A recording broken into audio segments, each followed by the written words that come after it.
And now, The Bonfire with Big J. Oakerson and Dan Soder. Are we live, Lou? I mean live microphoned? I'd say so. I know we're not live. This, of course, is a Lost Tapes. You're listening to The Bonfire, Comedy Central Radio, Sirius XM 95. I'm Big J. Oakerson. That's Dan Soder. I'm goddamn right it is. Dan Soder. We're rolling around in a weird energy in here. We've been in studio for about 45 minutes. I feel like I was on the set of a TV show or something. We had to figure out a lot out. Puppy Monkey Baby had to come in, sort some shit out. Puppy Monkey Baby righted the ship. He righted the ship.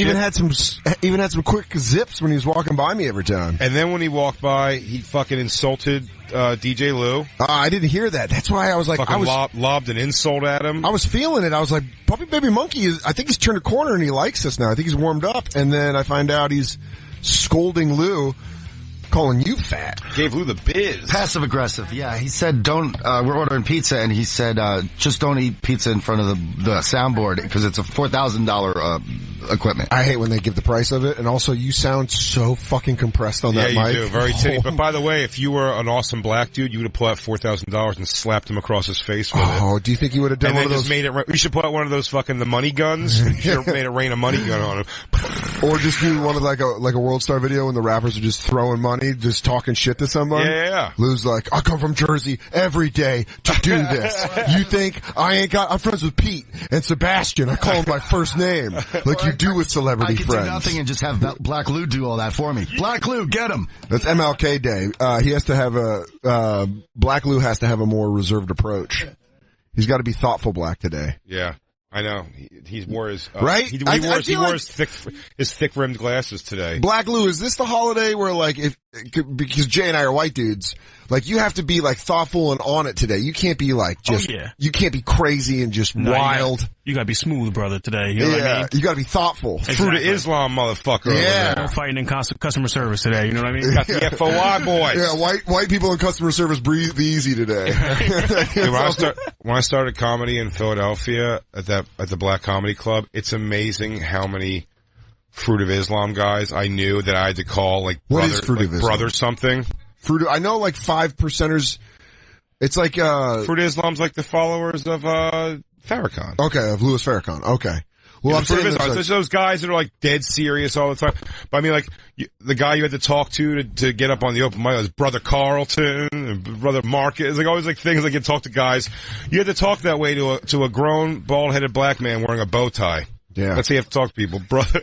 Well, because I know by the way, I mean, yeah, and a lot of that like childlike things like Mr. Rod was the owner. Mr. Rod. Mr. Rod sounds like a porn name. That or a guy like a local furniture store.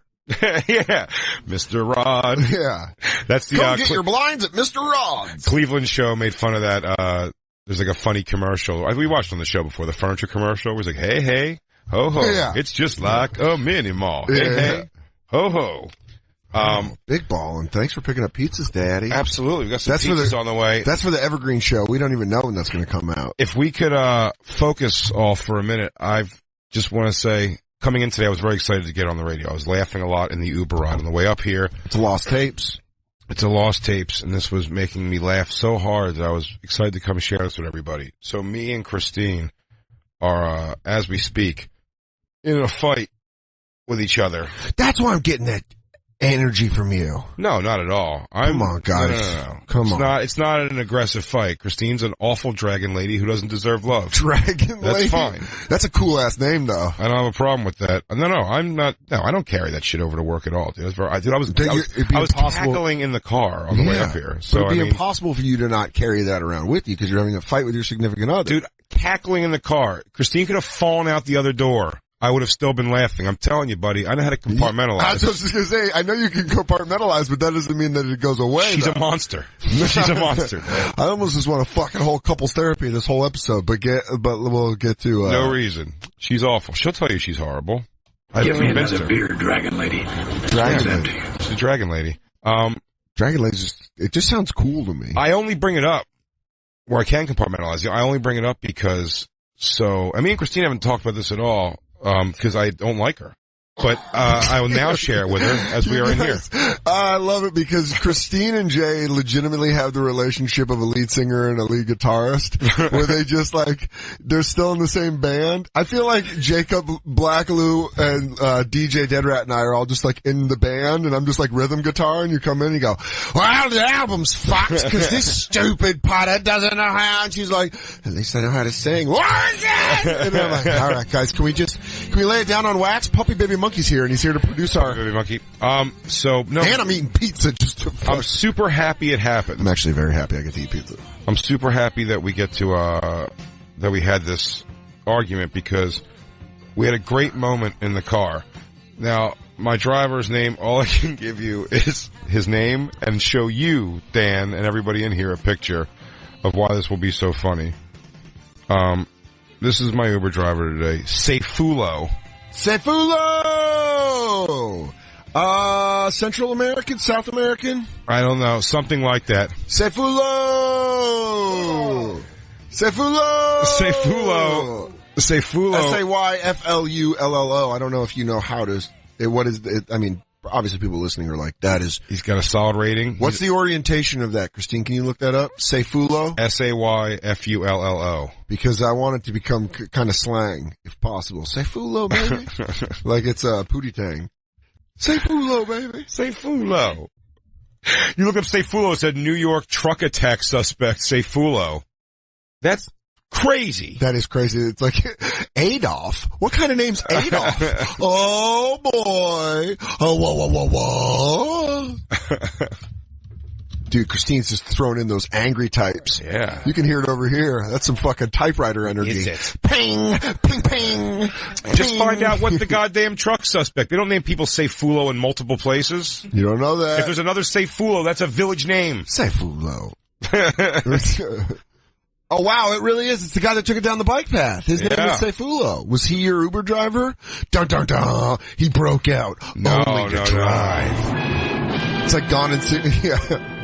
Alright, so you're in Sayfullo's whip. I'm guessing a Nissan Altima. It's usually an Altima or a Toyota. Nope. What was it? Kia Optima. Ooh. Funnier. I thought only driving hamsters had those cars. Is that Kia? Sayfullo. Wait, that only what?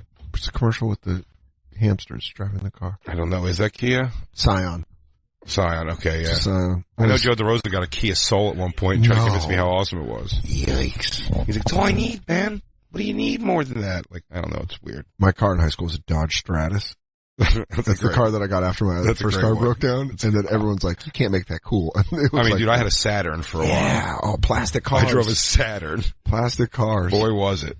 It caught on fire a couple times. What? Just the engine just ignited. It just started steaming up? Yeah, started burning leaves on the fucking, it was crazy. Every single person always has the same reaction to that where he's going, no. Yeah. Cause it's like, now my whole you think you have to barrel ride out so before it explodes like a movie? Dude, one time I drove downtown, I told the story just using the handbrake. Oh, he speaks English and Russian, it says on his thing, so it's probably Russian. Yeah, it might be Russian. Well, let me tell you about Russian Sayfullo. He loved soft, light, adult contemporary music. Goddamn right he did. And he was, blaring it unapologetically and, like, singing along. Getting into it. Not singing along super loud. This is what I told you to play? Yeah. So this song was playing. Did you Shazam this to find out what it was? Oh yeah. I did, because it's so funny to be in a thing where, I mean, I was almost ready to get in the car and be like, drive, Christine will find her own way to work. Yeah. I wasn't doing that, but I'm saying, like, I was in the mood of just kind of like, I take another way to work, please. And then you get in the car, like, the lyrics, being genuinely angry, and it didn't change my mood to Christine at all, but it is fun. There's nothing you want to hear less than music that's against your will. Oh, yeah. And listen, turn it up. Opposite energy music? And just like them all. You almost gotta get to the chorus. No, I know exactly what you're talking about right now. Because right now it's hard to keep jarring anger where you're like, just fucking I'm not in jarring. I wasn't in jarring anger is the worst thing. More than that. More than just kind of like, oh my god, like staple your lip shut for the rest of your life, please. But then you're getting in. It's not jarring. It's not. Like, I haven't raised my voice even in this argument. I mean, this does go back to the Mraz theory that only the angriest of people can make this music. So you know the song? Do I know the song? No. Yeah? No, I don't. Did I say it was Jason Mraz? No. Did I just guess it was Jason Mraz? Yes. I don't know if guess is the right word there. Did you just get caught with something there? Hand to God, I threw out Jason Mraz because of what we were talking about. Didn't even know this is his voice. Swear to God. You know the reason I bring up Jason Mraz? He's doing a play in New York, and I thought it'd be fun to have him on the Bonfire. Oh, it'd be great to have him on the Bonfire. And then we should reach out and try to get Jason Mraz on the phone. I had no clue it was Jason Mraz. You could, I mean, legitimately, we could, no idea. It just sounds like Jason Mraz. It sounds like what he does. I had no idea Jason Mraz, but when I Shazam, first of all, I'm laughing already that I've already spent the ride when he's going like, this Russian guy's going like, and she will be loved, and she will, and that, but when this song was playing, dude, I was just like, I started just trying to write down the lyrics for it that I was hearing. Yeah.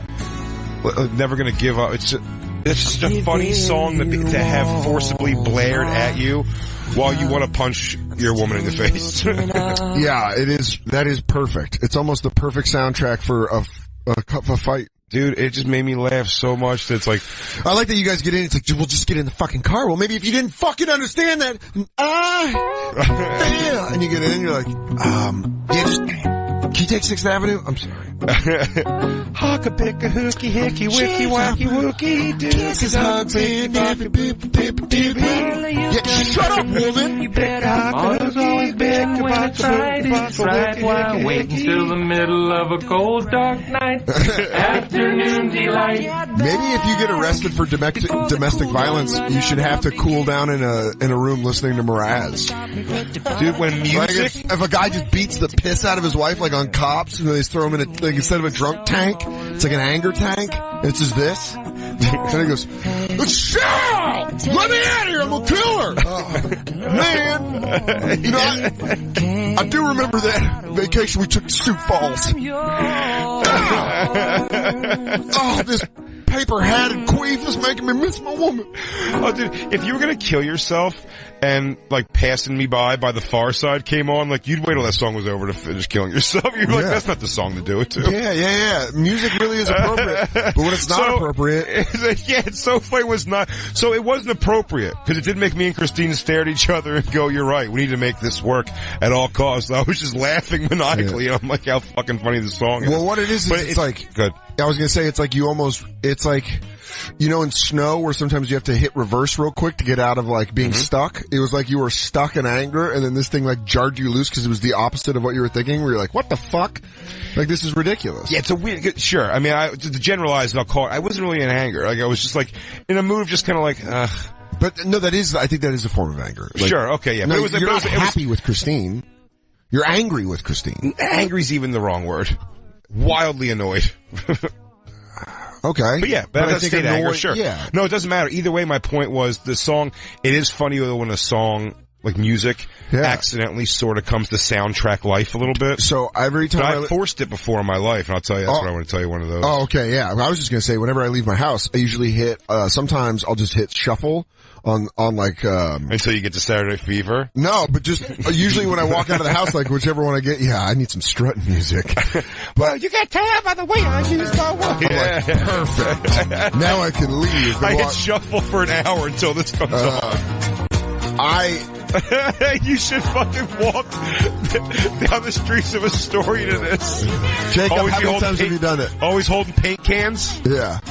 Oh, he's definitely done it. Right before that black guy almost beat him and a girl up, he was actually listening to Staying Alive. He goes, hey, my brother, can you relax? I got the Gibb brothers just really making me feel good. Hey, bro, mellow out. Is a lady here? Hey, sorry, bro. Hey, foxy lady. Hold on, let me talk to this guy.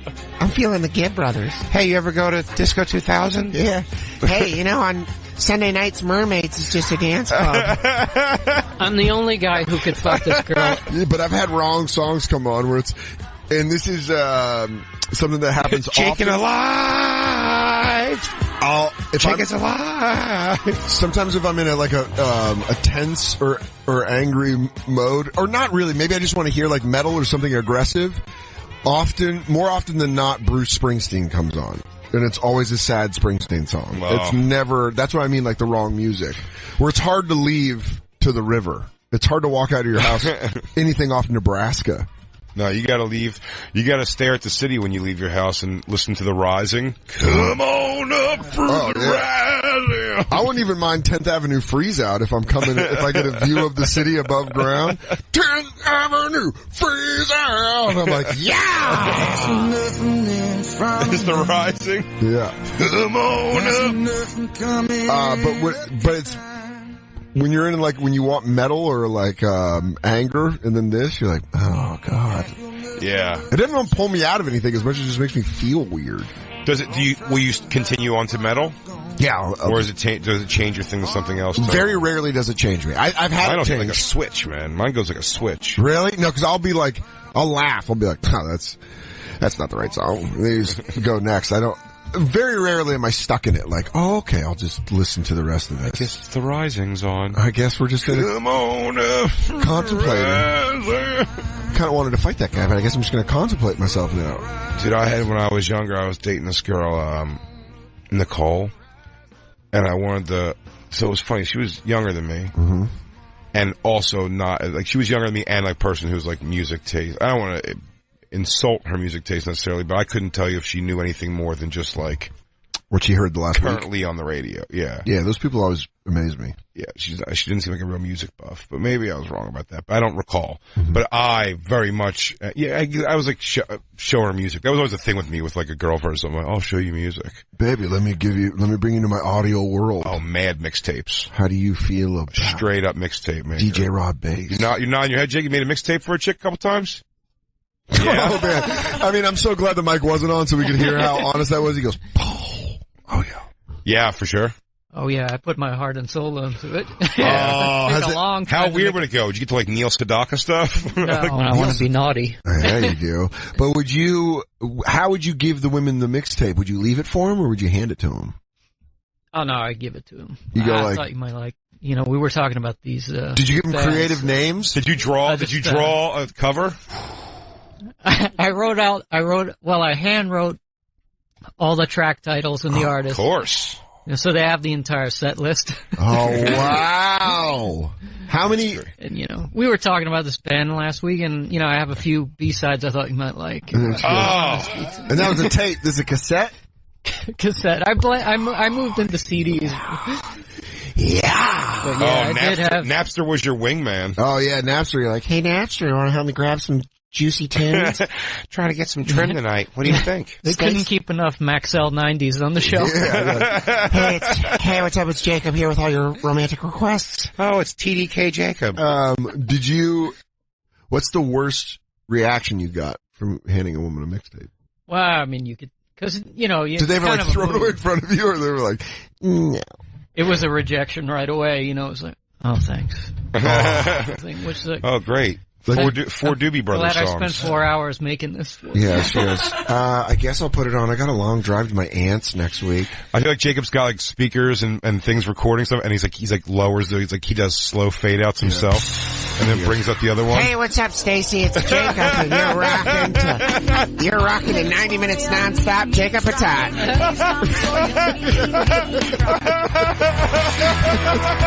From Canada, give it up for the Lords of Drum. It's Rush. I'm still thinking about you. It's 12:15. Currently 48 degrees outside. I'm still in love with you. We're rocking in the morning. Wait. Lou, start your song over again. I was just trying to think of the song that would turn a girl off most. When it just kicks in. He goes, wait. Oh, shit.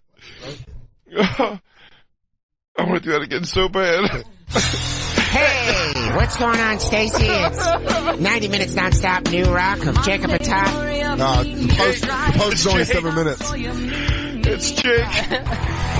Hey, what's up? Amanda, it's Jake. Hope you're having a good Thursday evening. Figure we pick it up a little with our boys from north of the border. It's Rush. I hope this tape finds you well. Wow, I look sexy. Did you ever get laid off a mixtape? Yeah, well, I mean, once or twice. Yeah, But dude. mostly not. Yeah, well, I think shit. I think success rate on mixtapes is pretty low unless it's your girlfriend. Motherfucker.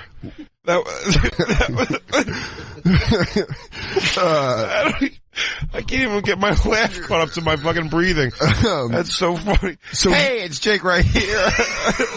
Listen to WBC5. Just Christian Slater doing some pirate radio. Did you, you made a mixtape I think I've definitely made a mix CD. I'm too old for tape. By the time. I've made a mixed CD for any girl I've put my penis in more than 5 times. Really? I'm sure, yeah. Christine, do you have mixed CDs? Of course. She's nodding. Yeah. When was the first time you got one? Immediately.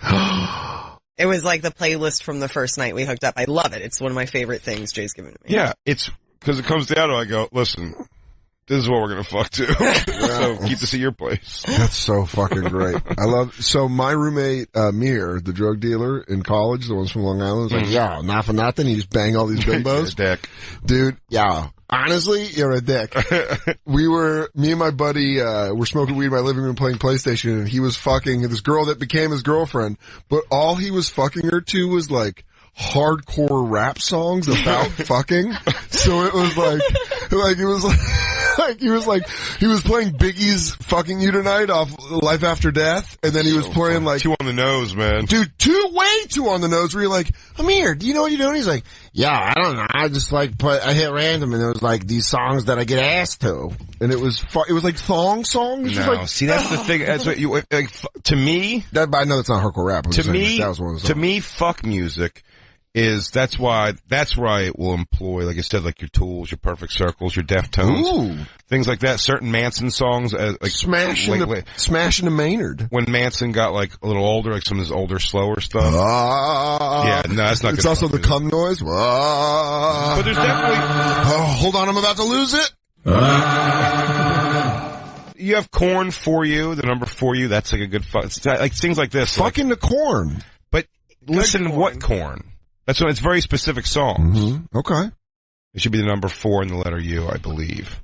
So, how many mix CDs have you given Christine? Probably like 10 over the years, and then so you have now. That's what I call music. No, that's what Jay calls music. Volume 10. Well, at a point, I had like all my music crashed, and I just had Jay's iPod on my. Nice iPod. Stockholm syndrome, bro. Get him thinking the way you want him to get him thinking. Goddamn right. He crashes Spotify. But. He crashes her iPod and he goes, only listen to Jay approved material. Like you're a Russian state. But I think when you hear this song, you'll know what I'm talking about in the sense that I'm like, this is good, like, fuck, because it's not on the nose at all. Yeah. You almost don't even know you're supposed to want to fuck to it. Okay. And he like made it in this, like on the spot that night. He's like, oh, hang on, I'm gonna throw a playlist together. And it was like my favorite, like, list of music ever. Did it right in front of her. Like, we don't have a lot of time, but I mean, oh yeah. Oh, this is like a early 90s Reese Witherspoon music to fuck to? It's on. That's the song I'm talking about. It's on? It's I know this. I listen to this album a lot when he made it. It's just funny to fuck to music where the titles are like, go away. Yeah. Like, it's like, oh, what song did you fuck to? I fucked to, I just came, you should probably get out of here. That's the name of the song we're fucking to. Like this. This is good fucking music. It's like if you fucking a haunted house. No, you light a Yankee candle and you go to Plowtown on your bitch. What's on it? It's Deftones, Korn, Manson. This is songs where you smoke while fucking. Oh, dude, and it gets like. This is like a cigarette during sex. Oh, this ain't no love-making music. No, but it is. Make love to this? Sure. I mean, Jay and Christine love. Yeah. Let's go full throttle. We fight like those gay guys in the video. We punch each other in the shoulders a bunch. Yeah. First. I like your guys' fucking Monster Energy drink sex. We also, a lot of this album was spent just smoking cigarettes. Yeah. Yeah, come on, think about it. Deftones, dude. Yeah, but you called it love-making music. This is fucking music. Digital Bath Me. These are, it's not Korn, it's Deftones, Digital Bath. These are fuck songs, dude. Fuck songs, yes. Not lovemaking songs, though. Really? Are you making love a bunch? No, but I'm saying, like, I think if it's a romantic night and you put this on, your girlfriend would be like, are you just trying to put my face in the pillow and fuck? We were in love the first time we hooked up. We were just hooking up. But I mean, you can't sensually fuck to this. This is different. No, it's not. Yes, it is. The ramp up of Korn. Just admit that. The ramp up of Korn on the last song. Korn's a bigger song as far as that goes. But this is softer, more mellow. I could fuck that song right into this song. Ooh, you got strokes like that? You go fifth to second? Oh, I'll tell you what. Taking a corner? If I make you a fuck CD, hit random. All right. Hit random. No particular order. I gotta start fast. I'm starting fast on this one. Jay started me fast. I hope it goes down. Hit random. Wherever it goes, it goes. You should put it out on SoundCloud, a Jay fuck mix. I think a long time ago we talked about it and I tweeted a screenshot of it. I have the actual CD still. Yeah. But I don't have the list. Whoa. Oh, Jesus. That's too low, your chair. I'm sitting on the floor now. This is great. Oh, hello. My name is Little Dad. I think you're right as far as this Deftones is good fucking music. Yeah.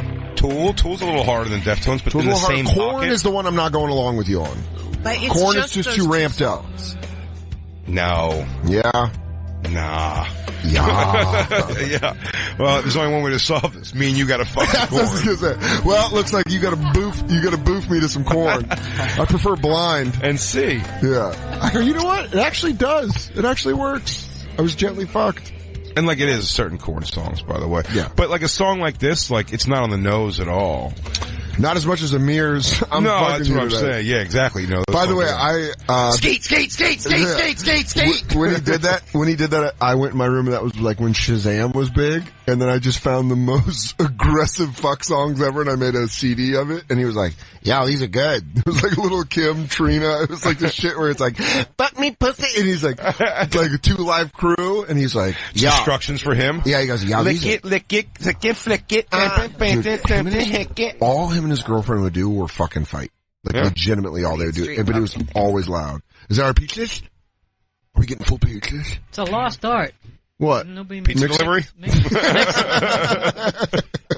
Those guys are really out there. It's like fucking making a samurai sword. Fall off. Sorry. Well, I think I would say, I started the story before about Nicole. Oh, yeah. And she didn't know much, music stuff. And I wanted to break up with her, but I had no idea how to, say that. I was terrible at that. Yeah. And so I played Dave Mason's We Just Disagree song. And whereas she I don't know what that song is. She was supposed to fucking get the hint. I was like, this song makes me think about us a lot. The Nitty Gritty Dirt Band did a song called I'm Walking Up, I'm Walking Out.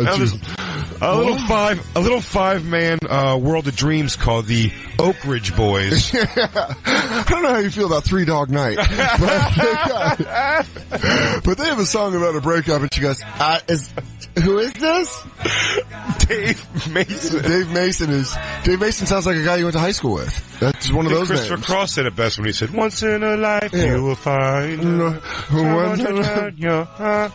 It's a Christopher Cross from Sailing Away. I think we're just sailing away from each other. I just don't know. I guess that I'm stuck between the moon and New York City. But I can't find love. So I'm finding you. So we gotta move on. Dude. But, music, just soundtracking something is such a funny concept. Especially when it's the wrong thing. What was the worst reaction you got, Jacob, to a mixtape? A girl just they've always take them, but was a girl's I didn't like it. You could tell they were never gonna listen. Yeah. It was just complete disinterest, and then I was pissed off because I made a great mixtape. I would listen to it. I wish I could just take it back, but you can't. So it's there just. Oh, yeah. Now you gave her the only copy? Yeah. You don't have a master? Jay's got all his own masters. Oh, man, I got all the masters. Dude, that's By the great. way. Jay goes into a closet and he goes, this is Shonda from 03. I was old enough to be making a mixtape with vinyl records, so you gotta time that perfectly. The tape's gotta be on pause, then you put like 3 seconds of the last song. Yeah. That fades out. Right about to start the new song, then you hit play. Wow. No, you release pause. You release pause. Oh. It's all timing. Oh. And then what did she do with it? Nothing. Should we take our first break here? Yeah, let's take our first break. We'll be right back, everyone. Lost Tapes. We should break up. No. This songs. That's what I'm trying to tell you with this song. Oh, okay, I'll listen. Am I the moon? Are you New York City? When you get I can't quit you, Dan. I can't quit you. This just makes me think of alcoholism. Because of Arthur. It's the Bonfire. We'll be right back. And now, back to the Bonfire with Big J. Oakerson and Dan Soder. Guys, let's become pirates. I'm totally down. As long as we can get a ship to write a whole song about. Oh, man. Gordon Lightfoot versus Buffett. Oh, Gordon Lightfoot. I go Gordon Lightfoot all day long. All day. Yeah. I don't even think that's a even question. Well, I mean, we'd get a lot of pushback from that if this was a live show. You think so? I'd say we'd get 90% pushback. You don't hear a lot about Gordon Lightfoot hitting the road. Well, I know somebody, but I can't think of who it is. Somebody knows somebody who's like dates a Gordon Lightfoot's daughter or something. What? I want to hear the story. Can you look up, Christine? Can you look up Gordon Lightfoot's daughter? How old is Gordon Lightfoot's daughter? I don't know. You know how great it'd be to date a Buffett? If you dated a Buffett, it'd just be all margaritas and fucking tan lines. Take off your shoes. Like, where do I put them? Throw them out! Oh, welcome to the Casa de la Buffett. First rule is, if there ain't sand on your feet, you're doing something wrong. And it's always 5 o'clock here. I go, hey, I think your dad's drunk again. Is that what Gordon Lightfoot looks like now? Yeah. Oh my God, he's decrepit looking, huh? Yeah, he's the crypt keeper? He's got a lot of local miles on that face. I wrote a song about a dead man. That's what the whole song is. Then Black Blue ate a slice of pizza. They ran out of pickles and they started to burn. And their blue cheese was made of cranberry. Oh my Lord. This song's such a bummer. Yeah, it's about the whole ship dying. Yeah, but they made it shorter. There's a lot of chapters to this fucking... Oh, yeah. Oh, Gordon Lightfoot loved a good chapter song. Yeah, I like Lou's get to the point approach to songwriting. Oh, no, yeah, Lou's fucking, Lou's the Ramones. Yeah, he's like, punk rock, baby. He wants that song over in a minute 10. Yeah, he goes, give me 2 minutes and 30 seconds or else you're fish. Gordon Lightfoot, if you say, give me a minute and 10 second song, he goes, you don't want any lyrics, huh? He goes, I can't even set up a character. He goes, you just want my first note? Yeah. He goes, that's it. Yeah. That's all I got. That song you? He goes, I'm sorry, I need to get to minute 4 before I can even set up the conflict. We're at like 6 minutes right now, and I don't even care how it ends. Let's just end it. By the way, I can't believe there were more. Can you rewind this verse a little bit?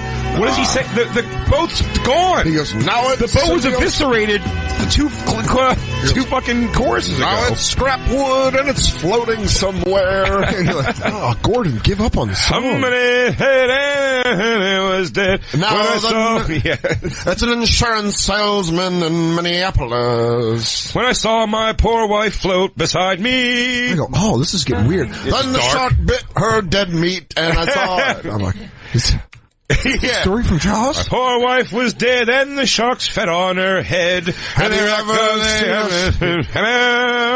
C minor. He's writing that. It's sharks ate her head. C minor. Have you ever her head? He just wrote this song while watching Jaws. He goes, have you ever seen their eyes when they hit into flesh? Is this the last verse? Go back a little bit. The church bell chimes. Do I have to? I just want to hear what he said. What's after the boat crashes? In a musty old insurance settlement. Detroit, they prayed in the Maritime Sailors Cathedral. God, it is about the funeral. It's a big funeral. The church bell chimed to the brang 29. So that's how it ends. He's just explaining a television show. At the end of Cheers, he closed down the bar, and everyone was sad when Sam walked out. They paid the ultimate cost, but the day was not lost. At the funeral, I got me some pussy. It's a happy song. It's a happy song. The narrator ends on a high note. At the funeral, I got me some pussy.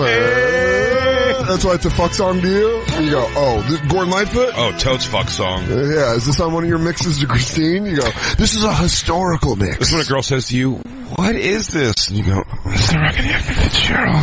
Yeah, you go, shh, in her ear. You go, oh my God. It's the Rocket Edmund Fitzgerald. You go, what happened? You were so wet. What happened? She goes, what is this song? I mean, what album is it? It's his greatest hits. It's called Gord's Gold. How do you want it? That's his greatest hits is called Gord's Gold. A long, long time.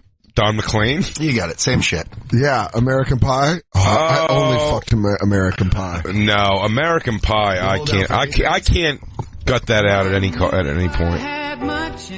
I gotta say this is better than Gordo and his goddamn boring boat story. What? You know what? I'm gonna back Lou on this. This isn't, no, but this... I'm backing Lou on it. This is so... Again, it's on the nose. The Edmund Fitzgerald is goddamn ridiculous. When the winds of November came slashing. Yeah. But I like this better. Why? Because you always wanted to roll a pack of Marlboros in a white t-shirt so you can meet a girl? Yeah. Why, Lou? You want to go work on the engine in the trunk of your car? All right, Captain Hook. Yeah. Sorry, we don't have a love for the sea like you do. Does this... you guys are land lovers. Jake can only... a bunch of scurvy land lovers, are ya? Jake can only fuck to nautical-themed music. Jake goes, I like the bed to feel like we're on a boat. I want to fuck on a waterbed to the record of the Edmund Fitzgerald so bad. When the winds of November came slashing. That's when you just lay a rope across her. Jacob's like, I can only fuck to flying theme songs. I'm an air. I'm a bird fuck. I'm like a bird. I want to fly away. Tom Petty's Free Falling. Dude. Oh, goddamn, that's so funny. I'd argue Gordon Lightfoot over Don McLean. Well, yeah. I mean, any day of the week. I think Gordon Lightfoot's a great songwriter. Yes. But you guys were just slamming this American Pie down my face. Aren't you? Isn't that one of your songs that you're over? Yeah. When I was young, I thought I discovered it. Like in high school, I'm like, I really stumbled onto something. Really? That's great. That's so great that you're like, guys, you guys gotta hear this song. But you might have been. Were you in your group? Yeah, nobody knew what the fuck I was talking about. That's a big thing. Like, I was able to, when I got really into the Doors, they're so like... Same time frame for me, especially, Doors too. But you realize, I mean, the song The End, like how popular it is in the world, but to bring that to your friends the first time, and goes, guys, listen to this shit. You know what got me into the Doors? Like, you want to fuck your mother? I'm like, no, he does. He's a poet. Yeah. He's just not deep enough to understand this. You wouldn't even understand if I did. Oh, yeah. I got into it. I want a mother. I want to. That was an annoying thing in the Doors movie. The overdoing of it, you know what I mean? Yeah. Right. Fuck you, Mom. But actually, he did kind of do it that way once or twice. I have bootlegs. Me too. And I've seen the bootlegs where he does that, but I'm saying... overdo it like... It's not that. Just Val Kilmer did it really. He goes, Mother, I want to, and he just goes... Well, he gets this weird, like loses his eyes and then rolling back in his head, like, here we go, everybody's like, shut up. Yeah. By the way, in the movie, that was his first performance facing the audience, and all of a sudden he's ready to lay this hammer on him.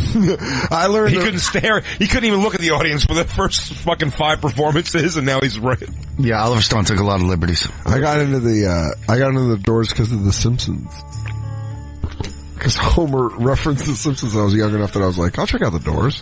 If Homer thinks they're cool, they must be pretty cool. If Homer's digging them, I'm totally on board. Weird scenes inside the gold mine. The Doors is not fuck music at all. Really? It's, even if there's a song or two you could find that would be, like, it's too all over. Like, there's parts of the soft parade that you're like, oh, that's good. But in the middle of the song, it'll go doo doo doo doo doo doo doo doo doo. It's like they just changes too much. It's all over the place. So you went deep on the Doors. Huh? You went like real deep on the Doors. The Doors movie got me into the Doors band. The Doors movie got me out of the Doors band. What? Oh, see, it was cheesy shit to me. I'm like, God damn, he looks great. But Val Kilmer had to sing all the songs, which killed it because I'd rather hear Jim sing it. Oh, see, that's fine. I didn't even piece that together as much like that. And I'll tell you what. There's some of the ones when he does "Not to Touch the Earth." Fuck yeah, is maybe my favorite in the movie when Jim Morrison. Yeah, when Val Kilmer does it. This we can agree on. It's awesome.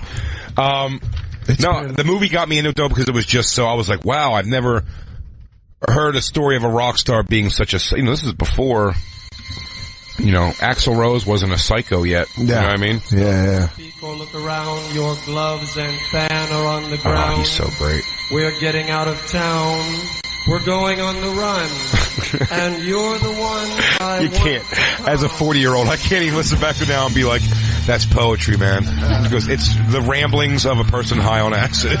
Yeah. I'm pretty sure I fucked to this, though. It's great, though, when, like, people... But that video that Christine's got up right there, that's one of my favorite scenes of the movie. I just like the way... Is he drinking tequila? He's drinking, like, out of the big glass chalice of the, like a hotel thing. Yeah. But this is a great scene. This is like, again, they cram too much into a thing. This is an awesome performance, but they imply, by the way they flash back, that before he came to this show, he caught his girlfriend cheating, beat up the guy she was cheating on him with, and then put her in a closet and tried to burn the house down around her, and then got into a car accident with a bunch of strippers on his lap while he was driving, while having girls. It's like, there's no fucking way that all happened en route to this concert. While an Indian ghost was chasing him the whole time. Yeah, that part didn't bother me that much. Kind of liked it. But yeah, this is it right here, right? He goes in, she's cheating, he fucking... Got a good sheepskin jacket on, though.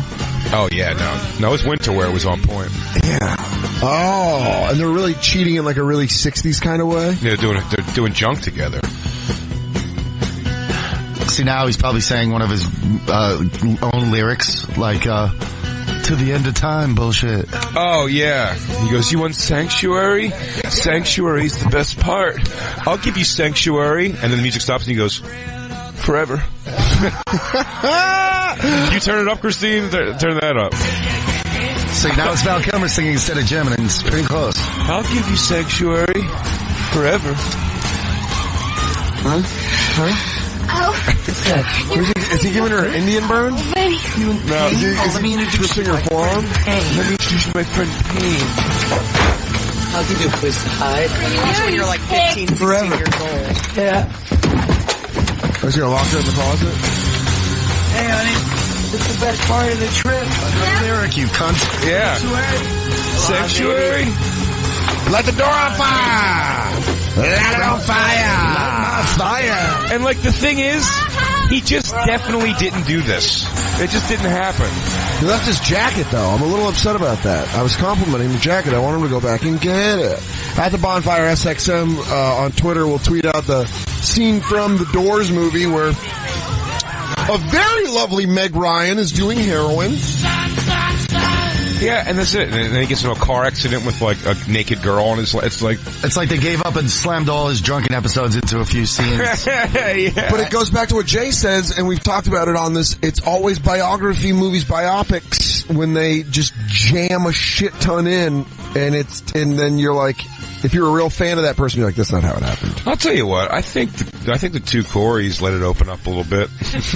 They really let it breathe. No, they didn't. I mean, they do their adulthood in 17 minutes of movie is how much they really let the legs stretch on the childhood. But here's the thing about childhood is they did kind of slam it because when when Hamster gets boofed in the bathroom by Doug. You can't show every ass ramming. But I'm saying, we'll be here. It'll be a fucking 7 seasons Seinfeld saga. No, but back to break it down, when he gets boofed in the bathroom by Doug or Marty. Was that Marty? That was Marty. Doug blew Fell Dog. Yeah. So Marty makes him gay, not Feldog. Forced him to get blown. You don't see him enjoying it. He also did it when he was asleep. He wasn't even hard. It was also on the same night, he got witch married to a girl. I forgot about that. Also on the same night, before this concert, wearing the same thing, he accomplished all of this tonight. To who? I'm going to set my wife on fire. I'm going to go witch marry this chick. He's going to get wicked married to Kathleen Quinlan. I'm the Lizard King. Yeah. I can do anything. That is ridiculous.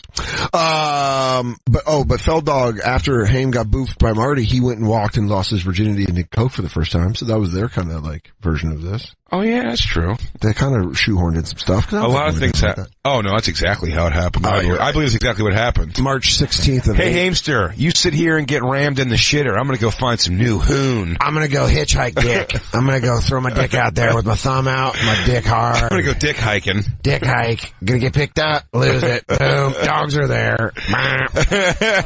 Dogs are there, bims. A man and his dog. Everybody loves it. I've told people about it very recently as much. This is such a good series. We worked our way through it. Oh yeah, very, very good series. When we walked in today, I was showing, or me and Black Lou were watching on the screen, happened to be playing Ellen. Yeah. Which I've not watched in a while. And Ellen, I'm going to preface this whole conversation. She's doing a Netflix special. By saying, is she? Yeah. I'll preface the whole thing by, she was at a time, in her time, a beast comic. Beast. Like, people can shit on, like, sometimes people shit on, like, Rosie O'Donnell or something, but, like, Roseanne and Ellen were some of the best, like, in their times. Like, they were... Yeah, and Ellen was a fucking killer. Yeah. Roseanne was really good. It's... 80s Roseanne. I'm talking, like, 87 Roseanne. No, I agree with you. She was, like, fine. Like, she got out of stand-up to, like, what she did. Roseanne. What she did was what she was supposed to do. Yeah, she did the 80s template, which is come up with the act, base a show on the act. Yeah, show's wildly successful. I didn't say she, like, really hit me with, like, amazing joke, right? You watch her Carson, joke, right? But her Dangerfield is like, oh, I can see how this turned into the show. But she was a good 100%. Comic. But she nailed that thing, and it is what it is, I'm saying. But she was beast, and the show was amazing. Ellen DeGeneres was a good comic. She was a really good joke writer. Yeah. Do you have old Ellen? I mean, she, it was very, like, the delivery was what it was. It was very for the time, but she was just good, man. Is that when she had that feathered hair? She made me laugh. Oh, yeah. She had that Alabama quarterback hair? She looked like David Spade now. Oh, yeah. David Spade is the funniest person on Instagram. His Insta stories are so goddamn funny. I think he's one of the funniest dudes. Oh, yeah. I think Here and Now, that one. In the beginning? The beginning's like her 90s special. No, it wasn't even the 90s. Oh, yeah. It's 80s, the third one? One Night Stand. There you go, 1992. They were staring at me, about to start laughing. I was like, what? I was 7. I didn't know. And my dad said, Ellen, honey, you were adopted and we've never liked you, so... It's like, that's like a Shonda Pierce bit with a joke. That's pretty edgy, though, for like... In 92? In 92, for sure, yeah. A girl comics weren't really edgy like that. So, I lived in the Origines Mountains for about 9 years with the Iroquois, learning basket weaving and pottery making, and I taught them that noise you make under the arm like that. That was the skill I had. And it was customary to marry within the tribe at 13 and have several papooses, which I did. Anyway, 9 years later, here comes trudging up the mountains, my dad, my mom, all my brothers and sisters, carrying a big thing of lemonade, going, we're just kidding, we love you, you're ours, come on home. Well, we went home and laughed and laughed and laughed. I mean, she's a good comic. It's a lesbian version. That's great. A movie of the week with McLean Stevenson. Movie of the week with McLean Stevenson. I think you're still doing a scream out. Yeah. Box Munchers! This is right here.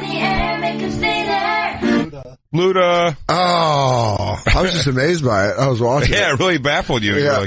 I was like, what's happening? Where are they going to take this bridge? So, Jacob, did you eat pizza, Jacob? I had one slice. Okay. Yeah. All right. Black Lou's holding out for Dr. King. Are you not eating? He's suffering for Dr. King. He's doing a sit-in. The last time I weighed myself, I was 210. Yeah. And I'm only 5'4". Oh boy. So I lost 10 pounds last week just by not eating bad stuff. Really? So I'm just trying to keep it going. Oh. On MLK Day. That was. So it looks like that was unnecessarily serious. So it was 3-3. Could you just? Oh man, now I feel stupid for eating pizza. Stupid fat. How many pizzas did you have? 4. Nuh-uh. Yeah. Swear to God. Do you have 4 slices? You had 4 slices. Yeah. Really? Yeah. The first, the 2 I pulled first. One was a slice.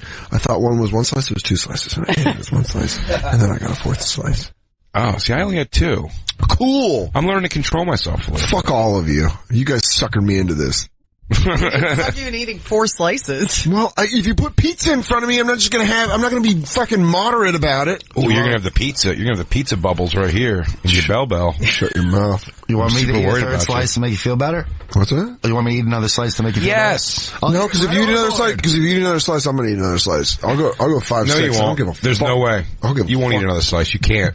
I know this trick, and I'm gonna do it. So don't fucking push me, because I'm close. Jacob, to the if you could show some self-control, can you get another slice of pizza for my friend Lou and my friend Dan? Wait, I don't want to eat right now, dude. I don't want to eat on air. Everyone hates when we eat on air. We gotta take a break in a minute anyway. Do you remember when Attell brought in candy and everyone flipped out on Twitter? They're like, stop. She's like, so, you're great. How you do so funny. The you whisper thing. Huh? I hate it. I hate it. They made Fiore quit. Yeah, Andy Fiore walked off. You know, he goes, I'll go work with Nick DiPaolo before I listen to Jay make one more smacky ear sound. Because I'd rather work later. As far away work from later and be respected less than Jay's dumb lip smacking noise. There's no way DiPaolo respects Fiore as much as we did. Absolutely not. There's not a chance. No way. You were bringing up Ellen though, because we started saying she was a great comic, but we never got to the point where we wanted to get. Same thing would happen with Steve Harvey, who I was never majorly a fan of in comedy, but I respected what he did. Mm-hmm. You know, like, it's that, man, when you just go, I know it's a tuck for money, but the tail tuck, man, I don't know, like, when it comes, when do you just make that decision to be like, I am entertainment for 50-year-old white women on these people? It's crazy. Oh, gee, that's a shame. We got a little double audio situation going on here. Oh. Probably because of all the cheese pizza I spilled into the soundboard. Now you're focusing. Oh, no! Hold up, man. You got to have a good education, because somebody, as the hold up man, has to make the public service announcement. This is the announcement that's made to inform the public as to what's about to occur. They seem to always manage to elect the dumbest fool with them to do the talking. I don't know how this works out, but always the ignorance. Yeah, you get it. It's a lot of that. It's a lot of bright suit, loud talking. It's a very bright suit. And if he starts to lose a crowd at all, he reminds him about church. And he's just. But you're saying the same thing happened with Steve Harvey or Ellen. When you make a decision to become that, and just, I'm so surprised by the thing of like cutting through the corny. Mm-hmm. You know, this kind of ties into the music thing we were just saying too. Yeah. And it's a top. I finally tried to bridge this on stage a little bit, and I'll continue to ultimately, but it's a topic we never got to that kind of falls into this. When your youth years in this business is spent trying to be like rebellious and different and like, you know, like rock and roll to connect to people, to then go and be like, you know, now I'm gonna go. Oh, he's mainstream. Kind of like, well, just like, it's like, I'm gonna go be cornball that I would have made fun of the cornball. And it's the joke I was saying about lyric writing. Yeah. How much I love music. We all love music. And you think of the idea of how much I've sang loud when no one's around me, belting out loud and proud songs, you know, lyrics that are ridiculous.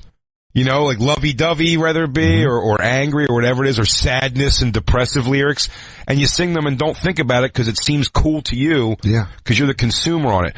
But as a comic, the way our minds are trained to work at some point, or someone whose mind is just wired to be funny and laugh at the idea of doing that, the thought of going to, and this is what I used on stage, was going to a friend. Yeah, I can call you and say, hey, is this a funny joke idea? Yeah, that's what we do. You know what I mean? Is this a funny good thing? Yeah, Vecchione and I do that every day. But to come to, it's funny that I'm sort of doing that by telling you this thing about But to go to a friend and say, "Hey man, is this good?" And be like, "She's like the wind through my trees." Jay, Like, what your are you friend's doing? gonna be like, "What the fuck did you just say to me?" I go, man? Jay, can I run some lyrics by you? Yeah, what is it real quick? I go, flowers on the wall and water in the foul. Yeah, no, I'm gonna probably pick that up. It's a faded spot on the wall where I used to keep a picture of you. I go, You're like, Jay, what the fuck are you doing? You're like, nothing, man. I don't care. Does anybody do that? Does anybody do that? Hey, does anybody have something that goes like this? Her kisses are like a breeze on a dry day. Nothing? Is that no? Okay, I can still smell you on the pillow where you laid your pretty head. And you're like, I can't look you in the eyes while you do this, man.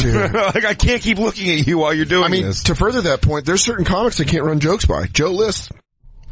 I can't run jokes by Joe List. He's one of my best friends. I've tried to run jokes by him, and I'm like, "Hey, is this funny?" And they'll be like, "Yeah, I guess." And you're like, "Okay, never mind." No, sure. And I'm not even so forget even the running it by them. No, just you're saying I'm almost saying sitting getting down the second and writing thing. it. The idea, like the person who you would go sing "She's Like the Wind Through My Trees" to, your buddy who goes, "Dude, that's fucking something else," is a hand job you shouldn't like anyway. Dude. Remember the Ray Manzarek, Morrison on the beach, remember? Yeah. When he goes, "I got some poetry I've been doing." He goes, "Walk with me in the ocean. Swim to the moon. Let's swim to the moon." And he goes, "On a moonlight drive."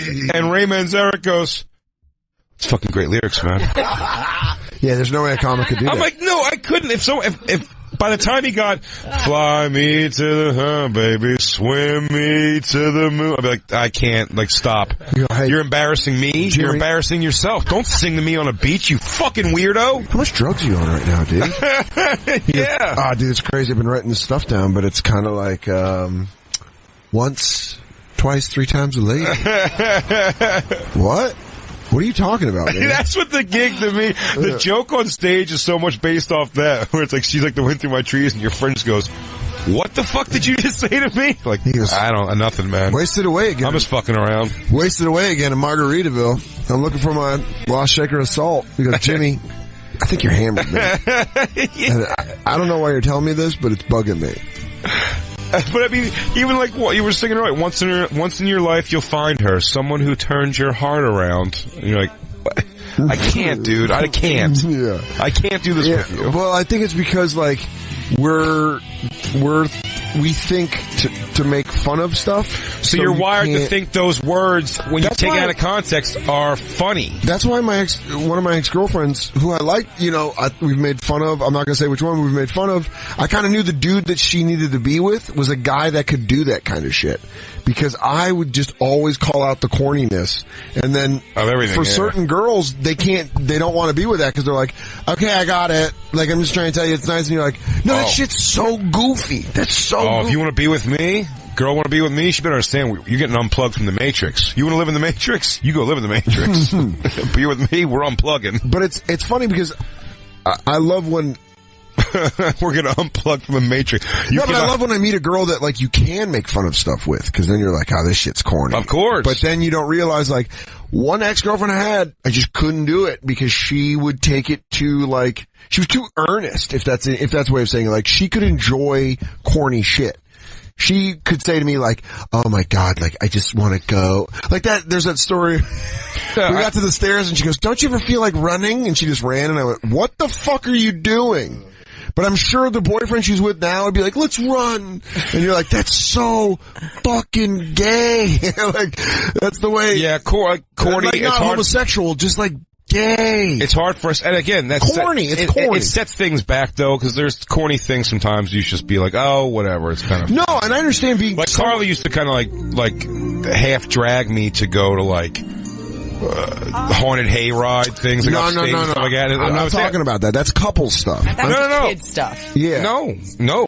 We have to get babysitting for Isabella. This isn't like Isabella friendly shit. It's I know, but I'm saying, but it's like things where I'm like, it's just corny and stupid mazes, but it's like, "Oh, but fucking we go have hot cider and run through a maze with our friends." I'm like, fine with that, but I'm saying you kind of got to prep yourself as a comic to do that shit. You have to be like, all right, I'm going to have fun for her. I'm going to have fun for her. I'm going to have fun for her. Because your brain is going, what is this? The entire time. You're making fun of, in your mind, you see a family of everyone's wearing green sweaters and drinking hot cider. You're like, I just want to go over there and just verbally give them all wedgies. Dude, I whipped an apple at her while we were apple picking, and she was like, what are you doing? I was like, it's hilarious. And she was like, she looked at me like I was a fucking maniac. Knock my fucking molar out. Because I found a small one, and she was on the other lane of trees, so I just sidearmed it through the tree, and I was like, and then she was like, hey, that almost hit me. And I was like, yeah, it wasn't that hard. I was just like tossing it at you. And she goes, Dan, that almost hit me. And you're like, yeah, I know it did. I threw it at you. I was trying to. Don't relive it the way you wish it happened to me. Oh, yeah. No, the way I lived it. Yeah, I almost hit you. What the fuck are you gonna do about it? You wanna go? Suplex. German suplex. Yeah. I'm taking this bitch to belly suplex. to belly. I'm going to Suplex City on her. Yeah. No, but but then I remembered, like, you do something like that and you're like, stop being an idiot. This is your girlfriend. You have to be in. But the reason I bring that up is because I think we've even looked at my ex-girlfriend's new boyfriend's Instagram page and how he's like kind of corny and like into that shit. I knew immediately at a certain point in our, not like immediately, but I knew at a certain point in our relationship, like, oh, she has to be with a guy that could just do that and not have to put himself there mentally in order to not completely mock it. Dude, how close were you with her to taking professional pictures of you guys like holding hands on a beach or something? Yeah, I never did. I would never do it. But dude, it was presented to you before. It was not presented. She got me to take one photo. Yeah, there was one photo where you're just like, I would never do the professional. Oh, yeah, you would have. No. She would have had you there at some point. If I would have stayed with her, you know what? Dude, can I tell you this? Taking professional pictures together? You're absolutely man, right. when we found out, oh my God, dude, when we found out my friend, Dave. I love professional pictures. My friend Dave and his chick, he dated a chick. He was a black dude, Dave. Skinny, real skinny guy. Tall and skinny. Was dating a white girl who was just like a real oof. Not even like big and fat, just like a broad-shouldered. Field hockey body. And not like a good, like, she didn't have like, I mean, she had a really, really big head, particularly. Hey, all right, watch it. I know, we're playing territory, but I'm saying, this is a girl who had like a very big face, and he didn't tell anybody, and they went and got, like, at Kmart. Yeah. Like, just those. Like, the pull-down background. Yeah. Like, class pictures almost. In the clouds. Dude, the picture, he's so tall and thin, skinny, and she was such a big face. It looked like it was a picture of a close-up of her head, and in the background, like a black guy just wandered into the back of the picture. like it was her head and almost his full body, like in the picture. Great. And when we found them, the pleasure we took. Can we do a couple pictures? Yeah, of course. Do you know how hard it was, by the way? You want to hear something super mean?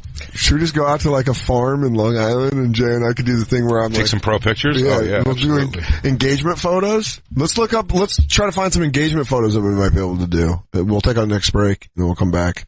Okay. It's the Bonfire. Hey dude, we're getting hitched. And now, back to the Bonfire with Big J. Oakerson and Dan Soder. Yeah, Billy Joel, Bonfire, Comedy Central Radio, Sirius XM 95. Big J. Oakerson, Dan Soder. We are shot out of a cannon. No, it's funny whenever listeners wonder why sometimes we play 5 seconds of a song and sometimes we play the entire 6-minute song. It's because we got into a conversation as we were coming back from commercial and it just got like deep. And then you're like, guys, we got 2 minutes left. It's always fun when it's like a long song. And thank God today we picked Epic Song Day. Yeah. Put on the record the Edmund Fitzgerald again. I hate you for putting that song in my life. Get Shagumi. No, I hate you because it will be a thing that I get into, but against my will. You're going to get way into it. You're going to have a thing in the rest of your life when you're going to go, do you remember that week and a half I was super into the record of the Edmund Fitzgerald? Do you remember that week and a half in 2018? Do you guys remember the very beginning of 2018 when I was super into the record elephants? That was the summer I was super into the record of the Edmund Fitzgerald? It's called the Eben Fitzgerald? The wreck of the Edmund. I kept thinking you were like... E-D-M-U-N-D. I was like, why are you talking about Or maybe M-O-N-D. Edmund. Edmund Fitzgerald. Edmund? It's the name of the vessel. Edmund. We never got to the Ellen, where we were going with Ellen. Yeah, I really wanted to show you very badly that I said she was such a great comic. Yeah. And now her life, like Steve Harvey, is performing for 45 to 60-year-old white women. And just printing your own money. That's the choice you make. You're like, do I go after the mom demo and just fucking swim in money like I'm Scrooge McDuck? You've given up all your rock status. If you want to not have your life upended at some point, huge, if you're going to give up rock star status, then you have to stop living rock star too. You know what I mean?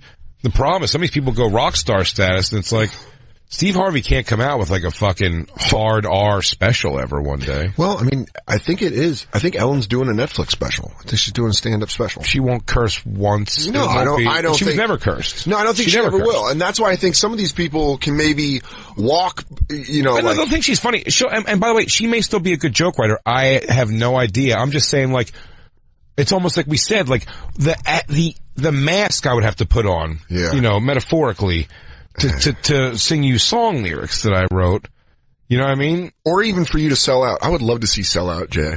Yeah, but I'm saying like... Sell Out Dan, where I'm just like, guys, we had a lot of jokes on the bonfire, and again, those were jokes. I was prompted to say them by Jay. I never thought pedophile Elvis was funny. You almost want to know, though, it's like, hey, Alan, like... You know this is like ridiculous. Like you go and mostly laugh. You laugh at your audience. Like you want to see that moment. You want to see that moment where she pulls that last drag of the cigarette backstage and goes, "All right, let's go make these fucking assholes laugh." Yeah, time to make these Midwest hogs laugh. Yeah, and she goes, "Oh God, most of these women haven't been fucked since their wedding night." Right. Let's do this. Ellen, I love to believe she's still there. Oh yeah, I think Honest Ellen's still there. They're like, Ellen, hey, the DJ's gonna hit it, and you're gonna be out there in 5 minutes. You ready to dance? She goes, hold on a goddamn second. All right, Ellen. Time for these saddlebags to laugh. I think there's more of a chance that she's a monstrous person behind the scenes. I don't think she is. And I think it would have came out by now. And no, in like what way? I'm saying she might just be like a fucking like kind of cold, shitty person. I don't know, by the way.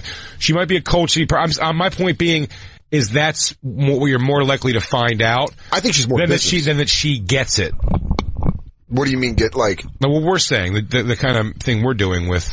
Like, is she backstage going like, oh, time to go make these, time to go make these PTA pigs, you know, chuckle for an hour. More than that, I think she's like... I think she's business oriented to the fact where it's kind of like, I'm, in a weird way, I almost feel like it's like drug dealer mentality with her. Like the way you see drug dealers in movies where they're like, you get the money, then you get the respect. You get the respect, you get the women. And Ellen's got the Scarface mantra. That's why she has a giant, the world is yours in her fucking mansion.